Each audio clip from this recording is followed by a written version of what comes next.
Hello madam, আমি insurance company থেকে অরুণ বলছি। আপনি আপনার ইন্স্যুরেন্স করায় নেন। ঠিক আছে, আমি আমার হাজবেন্ডের কাছে শুনে কালকে করিয়ে নেব। আরে ম্যাডাম, কালকের কি কোনো ভরসা আছে? আপনি আজকেই করায় নেন। ভরসা নেই? আপনি কি করে বুঝলেন? আপনি কি জমদূতের দালাল? আচ্ছা শোনো, এবার হোলিতে কি তুমি বাপের বাড়ি যাবা নাকি? তাহলে তো তোমার সুবিধা হয় ভাবিদের সাথে রং মাখামাখি করতে, তাই না? আরে বাবা, যেটা জানতে চাইছি সেইটার উত্তর দাও। এবার যদি আশেপাশে ভাবিদের সাথে রং খেলো, ওরা তো রং দিয়ে লাল করবে আর আমি তোমার বেলুন দিয়ে লাল করবো। খবরদার, ভুলেও মাতালের কাছে যাস না, তাইলে কিন্তু খবর আছে। তুই বেশি বুঝোস, ছেলেরা মাল খাইলে অনেক ভালোবাসে। পরে জানি আমার দোষ দিস না, শার্ট প্যান্ট খুললে রেখে দেবে।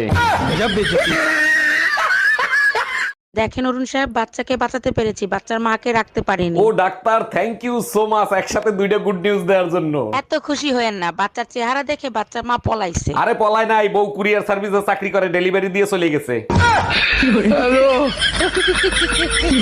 আম্মা জান, আমি বিয়ে করে নিয়ে এসেছি, এই যে আপনার বৌমা। এই আম্মারে সালাম করো। আসসালামু আলাইকুম আম্মা জান, আমাদের জন্য দোয়া করবেন। ওয়ালাইকুম আসসালাম। খুব সুন্দর বউ হইছে, দোয়া করি সব সময় সুখে শান্তিতে থাকো। আপনি শান্তিতে থাকতে দিলে অবশ্যই দোয়া কবুল হবে।